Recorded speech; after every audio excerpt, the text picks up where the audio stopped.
Estate Radio starts right now.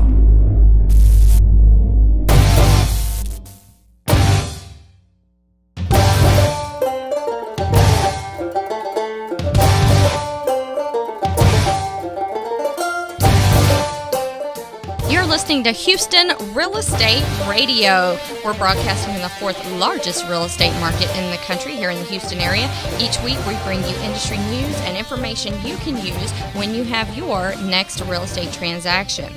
If you have a question, you can tweet it to us using hashtag HRER. And if you have a real estate question that you'd like for us to answer on the air, give us a call, 281-882-8088. Make sure you like us on Facebook because we post all of our videos from the show on our fan page. If you missed the show, you can always go back and watch them from there. One of our callers from last week was Kim. Let's take a listen to her real estate question. Hi, this is Kim. I am calling from the northeast side of town. And I had a question regarding when you're building a new home in a subdivision and your appraisal comes back lower than what they're actually selling you the house for, what can you do? I mean, how does that work out? What's the liabilities on either our part or their part, or what happens? And that's it. Thank you very much. Actually, that's a very good question, Kim. Thank you for the question. Well, I guess the answer would be could be a two-pronged answer. I'm not sure if you're saying that you're buying from a subdivision from a developer, the builder that's developing the subdivision, or if you're having a custom-built home built on a lot there. Either way,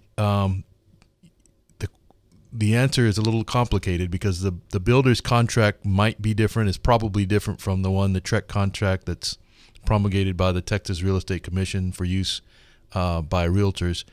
And you might need to consult an attorney on that part of it.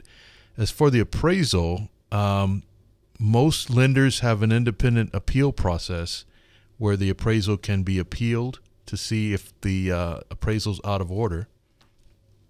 If it's not out of order, then you and whoever is buying the house, your husband, would have to maybe decide, is it worth bringing a check to closing, or to see if the builder is willing to discount his price to cover the appraisal. It's definitely not a unique situation, Kim, which is good to know. You're not in this alone. The appraisal issues have been going on for over a year now.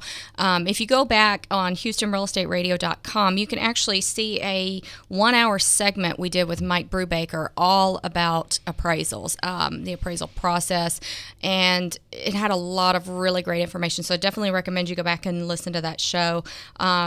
He had some great information, and if you do need an attorney, a great attorney that is actually a friend of the program that we talk to quite often is Ian Faria, and over at Coates Rose, and he always has great insight into situations that deal with developers and builders. Now, one of the interesting things is the National Association of Home Builders has been addressing this for a while because we have a lot of new construction homes that are not appraising. And there's several reasons for that. One is that they're adding all these green features and green products, and those are not being taken into consideration at all when the appraisal's done.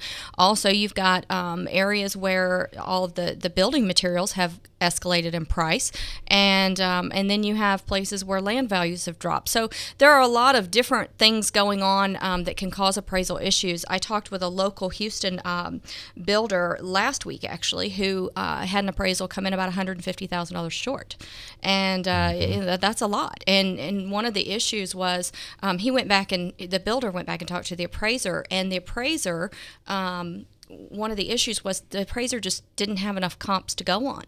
And, the appraisers are looking at a lot of data from the MLS system, and a lot of builders don't add their data to the MLS system. So these appraisers have to go back and look at, That's true. Do a lot of research and a lot of legwork. And so sometimes they don't do it. And if they don't, sometimes you have to be the one to go back and gather that information and bring it back to them in the appeal process, and then they'll reconsider it.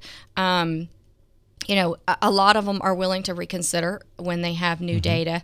Every once in a while you get to one that has a pride issue and won't hear of it. But, if they're truly in the wrong, usually they can adjust it. If the appraisal's accurate and the house just isn't that value, of course, you don't want to pay that much, Well, and that's true. If it's a custom home and it's your dream home and you're never going to live anywhere else, maybe you do want to bring a check to the table. But more likely than not, you don't want to pay more than it's worth. And it's a good thing that the the appraisals are done independently now. I mean, there was a time when the builder had its own appraiser, or the lender had their own appraiser, and it was just like we needed to appraise for this, or we wanted to appraise for this, and people were buying houses, and getting financed for houses that weren't worth what they were paying for them. And it's a good thing now that those appraisals are independent. So be glad that you got that information before you bought the house. And your lender is not going to want to lend more money than the house is worth. So, it comes down to you and the builder renegotiating that price, or, one of you paying that difference or renegotiating that price, or, not being able to get a loan on the property. And then you have the option of going to a different lender, and of course going through the appraisal process. So, there are some alternative things that you can do, but it is a complicated process for sure. It is. Kim, thank you so much for your question. And since we use your question on the air, you will be receiving a copy of Your Garageness Zones, Innovative Ideas for the Garage by Bill West. All right, next we have a little flashback from the past, James. I want to see if you remember this. This is a video clip from October of 2010, back when the Texas foreclosure crisis was just beginning. Yeah. Take a listen to this. Because of current widespread scrutiny over how foreclosures are processed nationwide, the Texas Attorney General's office has called for a halt on all foreclosures. Notices were sent to 30 Texas loan servicers, including Bank of America and J.P. Morgan Chase & Company. The actions being taken in an effort to determine the full harm Texas homeowners may have suffered or could suffer as a result of these business practices, including improperly signed documents related to the foreclosure process, according to Jerry Strickland, a spokesman for Attorney General Greg Abbott. All right, James, that clip was me talking in a video back from October of 2010 when the Texas foreclosure crisis first started. And now, finally, here in January of 2013, we finally have reached a settlement. Yeah, it's hard to believe, but yeah, it was so many people, millions of people had their homes foreclosed on between those years, about 2007 to 2012. And to see them finally getting something, not so much the ones that lost their homes from bad luck, but the people that were misused and abused by the system, by the accounting system at the banks. Yeah, there was just a lot of the foreclosures in the beginning were happening so fast, and there was a lot of robo-signing, what they called robo-signing going on, where there was just a lot of improperly signed documents, and the accuracy of the documents wasn't there, and it's good that they're finally finding some resolution on this. It really is. The agreement, the settlement was for $26 billion. I'm not sure how that's going to break down, but hopefully that those families do get some kind of a recompense that's worth, approaching what they lost. Yeah, and the program is only as effective as quickly as they can get the money out there. I think they have like 3 years to get it out, but I think that they have built in some bank incentives for getting that money out in the first 12 months, which is good. That is good. And if you haven't filed a claim yet, the window to file a claim technically closed on the 18th, but I'm told that you can still there's still time to get a claim in, and it'll be taken on a case-by-case basis after the 18th of this month. So if you did get your claim in by the 18th, you're good to go. If you didn't, there's still time to get in line, and they're going to take those on a first-come, first-served basis. Yeah, I'm not sure that you can do those online, but if for sure you can go kind of through the slow channels and do that, and make sure that if you're going to try to take part in this, that you get on it pretty quickly.